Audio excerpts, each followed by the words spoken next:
મિત્રો તમે જોઈ શકો છો મોરબીની અંદર અત્યારે વરસાદ ચાલુ છે। ધીમો ધીમો ઝરમર ઝરમર વરસાદ ચાલુ છે અને બહુ મજા આવે છે। જોઈ લ્યો મિત્રો। અને હું અને મારા કાકા આ વ્લોગની અંદર ફરવા નીકળ્યા છીએ।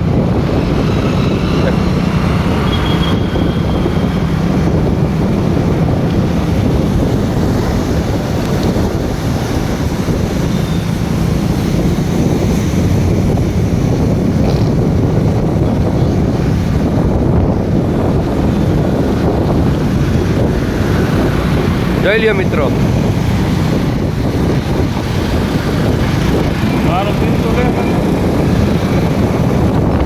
મોરબીનો પાટા પુલ છે, સામે ઝૂલતો પુલ છે અને અમણી મંદિર છે।